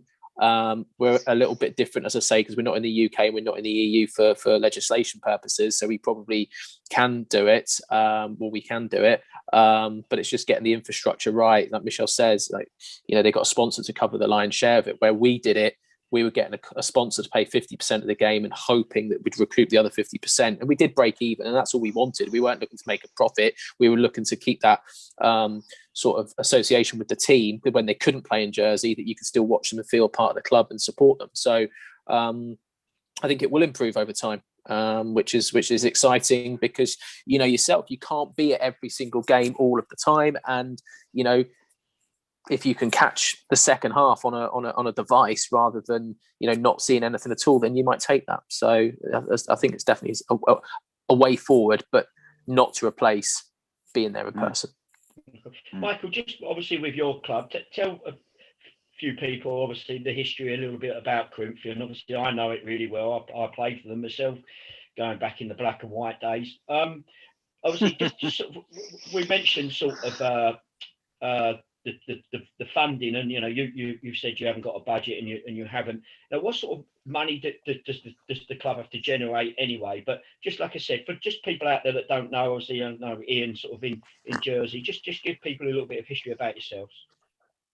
So we're formed back in 1972 by Ronald Billings, who was a wealthy farmer and builder, and the club's been passed down since to his son Bonds. So it remains in the Billings family. We've got Bonds' son Jamie plays for us. Bonds' nephew Jack plays for us. So it's a very much a family orientated club. We have no sponsorship. So all the money is through the Billings family. It's their football club. It's their project. It's run as part of the Corinthian Sports Club, which is part of the golf course. Is part of the indoor and outdoor Astro and ball court. So we don't benefit from anything along those lines. We've grown the club organically over probably the last 5 or 6 years that I've been here. And James Collins, who's the Faversham manager, was here before. And before that was Matt Longhurst, who's at Ramsgate now. And the club's been in good hands. Tony Sitford is the groundsman now, and he was the manager back in the day. And Keith probably knows of Tony. Yeah, very well. And Tony's still here, and Tony's very much involved in the day-to-day. And I speak to Tony and Sam, John, my management team. We speak to Tony on a daily, if not weekly basis at longest. So yeah, like I say, it's a family club. It's a very different club to the majority of clubs at our level. Some good things, some frustrating things as well. And I'm not ever going to say that we're the perfect club, but because we're not. But we're run by Bonds and Sue Billings, who work incredibly hard and tirelessly to make sure that the players and management have exactly what we want and what we need within reason to help us progress and move forwards. Have you still got the sniper working for you? Is that back from the old Hebburn game? Yeah, thanks for bringing that up, Dave, with the Vars final next week. That's really kind of you, mate. I'm not having sleepless nights about that already. So yeah, cheers. Oh dear. But I mean, saying that with the club and that, I mean, it's been a success though, isn't it? I mean, every time I've heard of the name Corinthians, it just seems to me to be a little bit of a powerhouse down there at Step 5. Yeah, I think historically, and again going back many years, we competed in the Southern League, and to a degree as much as their club could do. The club then moved away from adult and senior football and focused on the youth system, and we developed some really good youth system. And we've got players that have gone through us and are playing up in the leagues and higher levels of non-league. And then probably over the last 3 years, it's not all been sunshine and rainbows for us. With Sam, myself, we've had years where we've been finishing 9th, 10th in the table, and our biggest game of the season was competing with a Sevenoaks or whoever else it was going for the top of the table and challenging for the titles. And for whatever reason, over the last 3 years, the maturity of the players, we've got 21-year-olds now that have played nearly 250 games in the Skeffel, which is testament to the experienced players that have stuck with these players. And allowed the 16-year-olds to come through and make mistakes and be bullied in Skeffel games, and they're now up there on the leaderboard charts and scoring goals and getting assists, and have established themselves at this level and could easily go on and play at the level above, if not the one above that. So yeah, probably over the last couple of years, the season before last, or 2 years ago now, when Cray Valley won it, and rightly so, they got more points than us. They were the best side in the league. We run them close. Nobody expected us to be there. We were a complete unknown. We probably surprised ourselves, to be honest. Everyone sets out at the start of the season, and I always say the first target as a Palace fan is to avoid relegation, and then after that is to try and get promotion. And then we went on an unbelievable run of winning games, and the camaraderie between the squad was brilliant, and we just built on that. And then we missed out by a point. We weren't quite good enough. The null and void season, we had an unbelievable run in the Vars, and we were top points per game. We had 10 games to go. We would have got promoted. I know it's all if, buts and maybes. So yeah, over the last couple of years, we've certainly competed in the top end, but it's certainly been a 5-6 year project with myself and Sam in charge. It's not just an overnight success. We've not thrown buckets of money at it to become this powerhouse, which I like that terminology, Dave. I'll use that. Go on your Twitter bio now. Yeah, I'll put that on there tonight. But I mean, jersey-wise, I mean, are we expecting to see Jersey Bulls go into the league next year, and then expecting to see them at Step 4 the following year?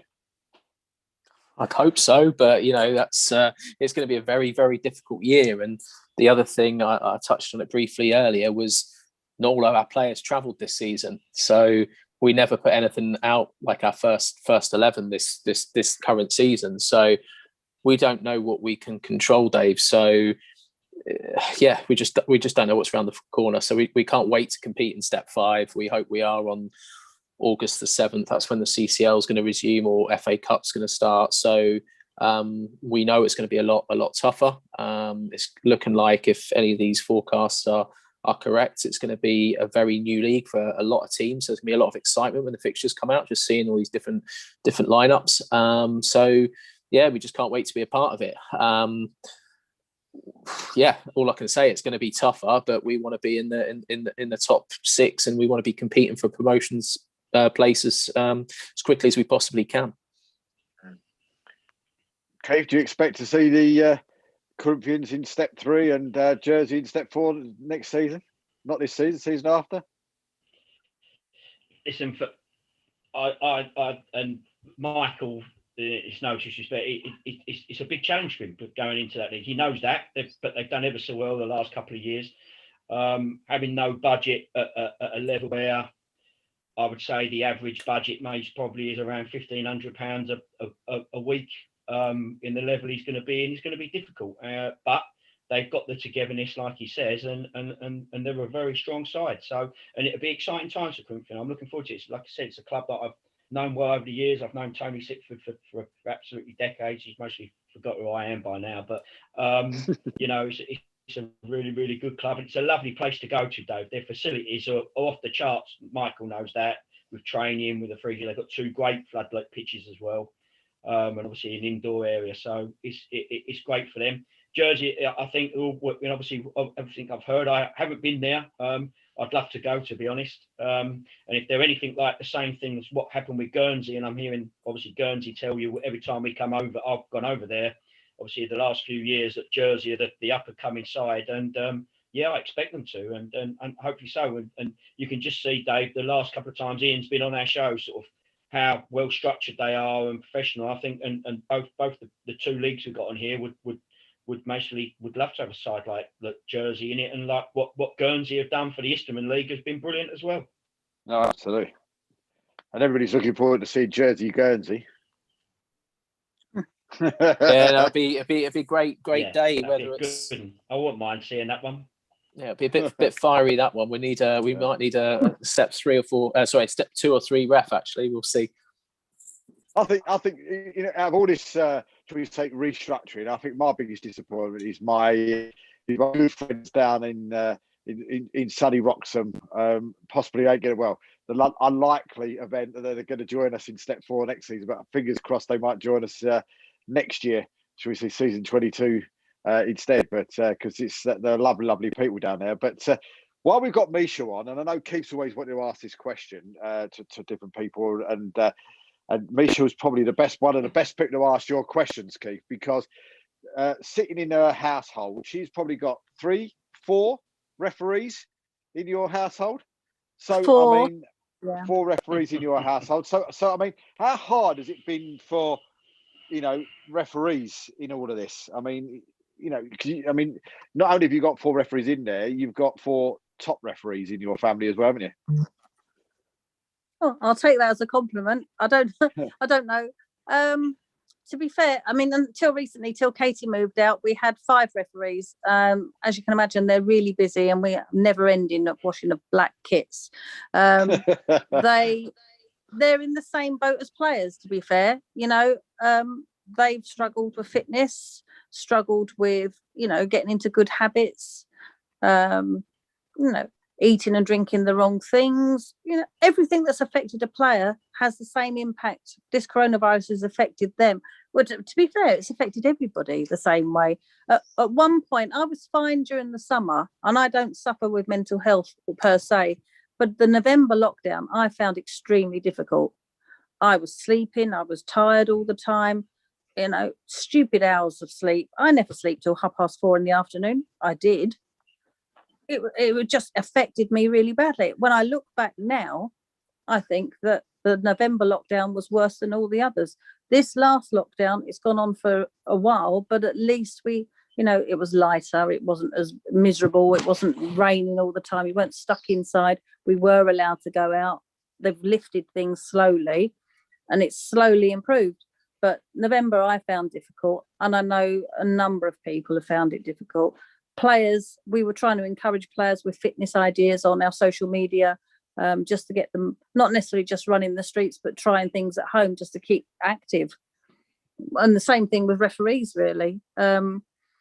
Mental health is linked with fitness levels, and I do fitness every day. But what I did is I stopped it in November. I stopped it, and I felt, although I felt completely fine to myself, I probably wasn't on reflection. And I think, you know, within a household where there were 6 of us at the time living here, I think people were a bit more niggly with each other. It was just affecting relationships. So I think it's not necessarily referees. I think it's people, how being cooped up has affected us. I now know what an animal feels like in a cage, because I feel like I've been trapped in the house. That's how it feels, being trapped at home. Anybody else, you know, referees wise, though? I mean, you know, again, do you think that's going to be tough for them as well to get them back to sort of fitness as well going into the new season? Peter, Dave, I mean, just quickly, and obviously I'm still sorry, Dave. I'm still involved in the with the juniors, with referees coming back in. But I'd like to see, obviously, hopefully, you know, them looked after a little bit better with the COVID thing coming in. Obviously, I do believe that they should be allowed to use a changing room before anyone else. I think they're more important, because, you know, they travel together. They've got to get ready. So I'd like to see, obviously, something put in place for them a little bit quicker. Everybody else agree with that? And how difficult is it to you know, to get referees out into Jersey? I mean, is that I'd like to see the travelling expenses on that one.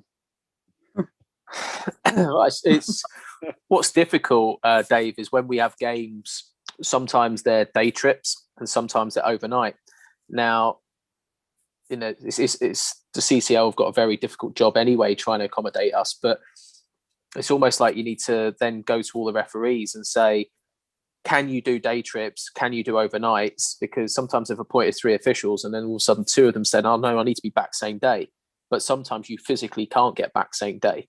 So it's just having that sort of, you know, it's just being really super organised. And to be fair, they sorted it out quite quick. But in August and September, we did get quite a few changes where the referees can do it. But I think there's 2 fixtures we might have actually used local referees, local officials, which obviously saves us on expenses, but then has a detrimental effect to the Jersey local leagues, who are then three officials down. So, but no, normally the referees look forward to their trip to Jersey, and it's great having them over and to experience, you know, what we have to offer. So no, we don't normally have a problem getting them over. Do you ever have issues? You've got that to look forward to next year. Say again, I missed that, Keith. I said Michael's got that to look forward to next year. If he get, go on, sorry, Dave. No, go on. No, yeah, good. I was just saying, God, just funny. I think Keith was saying basically you've got that to look forward to. I think the boys. Sorry to jump in again. Michael's got that to look forward to. Yeah, and that's probably the one fixture again. If we look forward and all goes well, that's probably the first fixture that the boys will be looking out for, is when they've got their away day in Guernsey. I think that's just natural, isn't it? The opportunity to fly to a fixture at our level, having come from step 5 and not done it before, like Keith has done over the years. It probably naturally for the committee, the chairman, the secretary, the players, the management, is probably what we will look to. And then we'll worry about the logistics. Am I right in saying then, Ian, are you going into Peters League next year? We're going in the Combined Counties League. So with that, sorry. so when you've had, have you had the conversations already? I mean, will you have to have conversations with them around, you know, the travel backwards and forwards with the other clubs, and will there be some kind of something put in there to say, you know, I know with Guernsey, sometimes it gets a little bit difficult, etc., going over and then coming back, and might be special measures here and there. But will there have to be any special measures of sort of getting backwards and forwards? No. So basically, I think, and that's why we'll stay within the Combined Counties League, because they've had the experience of Guernsey, and therefore they'll deal with us the same way they dealt with us in step 6. So for in steps 5, you know, it's the same chairman and secretary, Chris and Alan. They're exceptional. They're really accommodating. We have rules in place with the leagues about travel, about bringing officials in, and yeah, it's already there. Where it would change if we were to have if we went up and then did a sideways move into a different league, then we have to have all these conversations again, and that's where I don't think that we would move into another league purely because of the experience they've had previously. As I say, they do really well with us. So yeah, I wouldn't envisage that. If we were fortunate to do another promotion in say 12 months' time, then we'd probably have to have all those conversations again with the Isthmian and work it all out. But again, they would have the experience with Guernsey. So I was going to say that if they made it easier for you, they've sort of almost sort of like set it in stone what needs to be done as such. Guernsey, they've sort of done the hard work, and you're just following their print as such. No, they're great. We speak to Mark Letitia, the chairman, and Tony Vance, the manager, fairly frequently. And again, we get advice, and we are different because we are island clubs, and FC Isle of Man have done the same. We spoke to them when they were setting up, but then they spoke a lot to Guernsey, and again, Guernsey, the perfect example, the perfect club to speak to because they've been there and done it.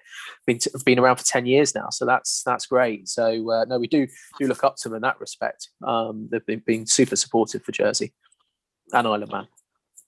And I suppose on the other side of it as well, we go back to the YouTube side of it. I mean, does that help sort of like the Essex Senior League, the Non League, combined counties, etc., get more focus on you as well? If you've got these teams that are big teams in the likes of hashtag, and of course with DTFC as well, that are on the rise as well, that have got like a very, shall we say, a famous sort of manager in DT himself at the moment with what he does on YouTube, etc. Does that help then with your leagues as well, to the fact that sort of brings you more into the spotlight as well, because people know about I'm assuming they'd probably go into the Essex Senior League, but they would bring more sort of highlight to you as well? It's hard because it's given us more exposure. When people hear about the Essex Senior League, they'll say, "Oh, hashtag are in that league, aren't they?" So they don't actually know the league, but they know the association with hashtag. It hasn't benefited the league or the clubs, but it's really difficult because they've been in the league for two very different, strange seasons. So it's hard to say that they've brought rewards to the clubs, because they do have a fan base, but it tends to be they attract people from all over. So it isn't necessary they have if they were based in Bowers and Pitsea area, had been there for a while, and they had their own core fan base there that travelled away to games, then you would say they'd have a travelling fan base, but they don't, because they're over the whole world virtually. You go down to Hoddesdon and you'll have hashtag fans that come down. They'll go to that one game and you probably never see them at a Hoddesdon game again, or a hashtag game again, until they played them again. And you'll see that wherever they play, they bring out local fans, local hashtag fans, where when you look at Redbridge, you're not going to have a local Redbridge fan over in, I don't know, Bishop Stortford necessarily, unless they've been associated with the club. But you could go to Bishop Stortford and there'll be local hashtag fans. So they do bring crowds in, but it tends to be younger people, and it's not like a travelling fan base. It's not like a core fan base. They have their core hardcore hashtag super fans, if you like, that do travel, but that's not a great number. When you look at what they do and how they present themselves, it's all very professional, and it's more of a business than our clubs currently run. A lot of our clubs run, although they are businesses, they tend to run on a volunteer basis with volunteers, at the core and at the heart of their clubs.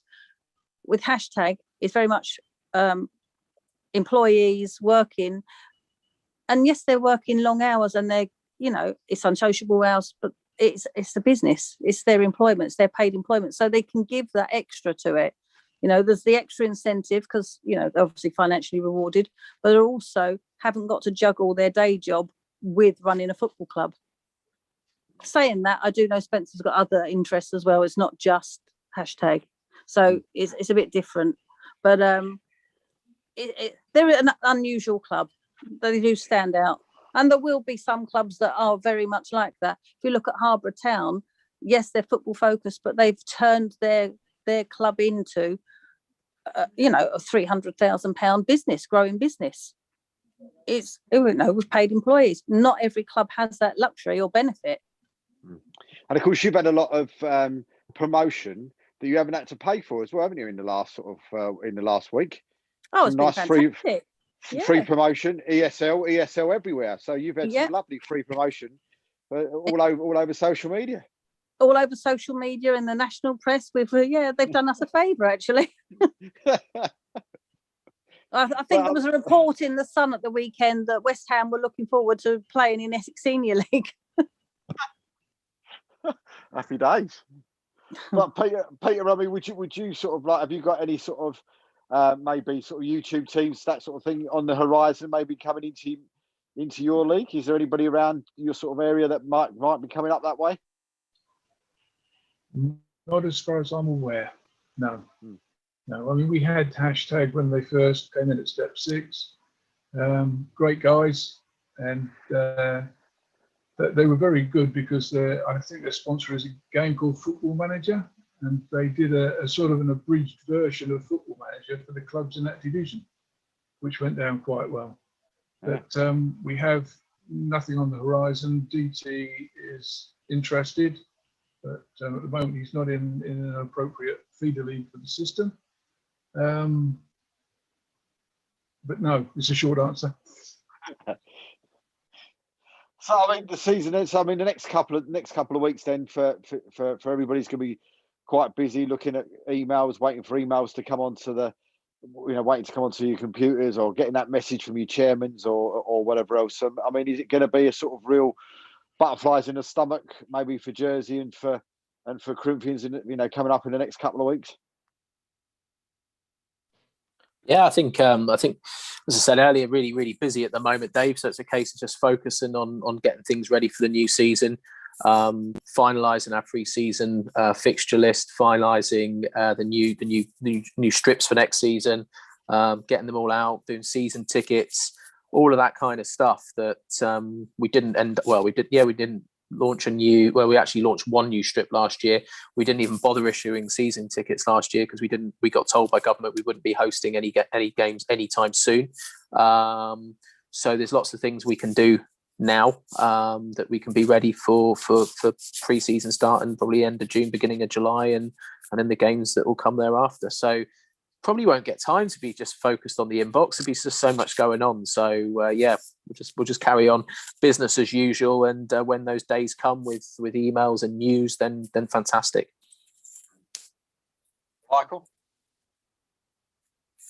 Not too dissimilar, to be honest. The work doesn't allow me to be stuck continuously to the inbox. I must admit that this week, Monday, Tuesday, I was refreshing Twitter and I was a little bit stuck to it this week. And we always felt that the FA ratifying the decision this week was probably the big step.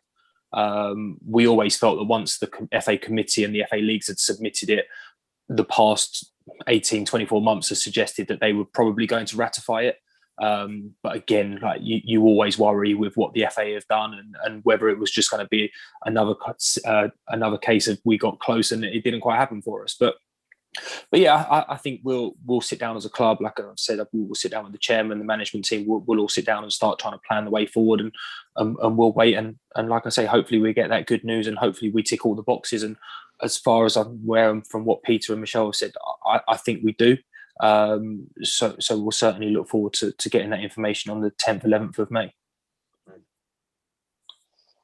Kev, are you excited to see the changes, though? I mean, I know you're on the outside looking in, but I mean, are you excited to see the start of it all again and hoping for that phone call? Well, Dave, the only advantage when the season starts, obviously, then the merry-go-round starts, as they say. But I don't know. It's been a couple of years now, so I'm fairly content doing what I'm doing, if I'm honest. But it'd be great just to obviously start seeing the buzz around clubs and the in talk, and obviously players moving. I know obviously hell of a lot of players, and like I said, I've seen quite a few of them playing on a Sunday morning the last couple of weeks, which has been quite entertaining. But listen, everyone wants some sort of normality back, and to turn up on a Saturday or a Tuesday night and be able to go and watch a game and get the buzz of it is what we all want, and that's what we all do all the time. And you know, in one way, I've enjoyed doing the show the last 8-9 months, Dave, but some of it's been pretty repetitive and pretty boring, arguing with people about points per game when you're not really, you know, bothered about it, if I'm honest.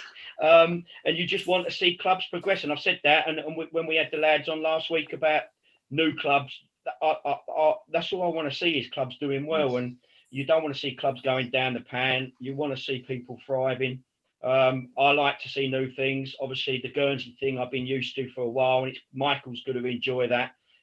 He won't enjoy if his plane gets cancelled and he's on the plane with the referees after they gave him a stinking decision, which happened to me the last time I went out there. It was quite entertaining to sit there for 50 minutes trying to bite my lip, but that was good. I kept going to the toilet shouting out. They must have thought I had Tourette's, but it's all fun. And obviously Ian's got great stuff of his team that are actually, you know, that have got all these new clubs to go to and a great new stuff, and that's brilliant. And both the leagues have, you know, and I think Michelle and Peter did it. They like seeing new clubs coming in, and they're going to meet different people. So everyone likes that. It is a big plus. It is a big plus.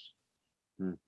Well, one thing we should say, I've just contacted somebody and he's come back to me with a bit of sad news, really. So I suppose one thing I should say out there is for the last, I think 2 or 3 years, me and Keith have been extremely lucky with the show to have a fantastic sponsor in Reposs, and of course a massive thank you to Paul Lansdale for that. And but I've just been told he's not very well at the moment, so we wish him all the very, very best and hope you get well very, very soon. But you know, we really that's a little bit upsetting news to see that come through, but we do wish him well. But next week, me and Keith were going to be here next week, but of course there is going to be a social media blackout next week, so we won't be here next week. We will be following that with everybody else next week. We will be back for our final show of the series on the 10th of May with me and Keith. But a massive thank you tonight to everybody that's been on the show tonight. A massive thank you to Peter Hutchins. A massive thank you for joining us, sir. We really appreciate that and wish you all the very, very best for the season coming. Thank you. Very happy. And massive thank you also to Misha as well for joining us tonight. And I wish you all the very best as well with the Essex Senior League this year. And also, of course, to Michael, all the very best. We'll be keeping an eye on it, but I don't think there's going to be any luck needed. You'll be there, mate. Don't worry. And we'll see you in the Isthmian League next season. And of course, to the wonderful Jersey Bulls and to Ian Hall as well. We wish you all the very, very best, sir, and hope to see you in the Isthmian League in a couple of years' time. Let's hope so. That'd be great. Thanks for having us on, guys. Thank you. No problems. But from me and Keith, a massive thank you to everybody for watching again tonight. As he said, we'll be back in 2 weeks' time for the final show of the series, where we'll get a few surprises on for you on that final show. But until then, for everybody, thank you everybody for watching.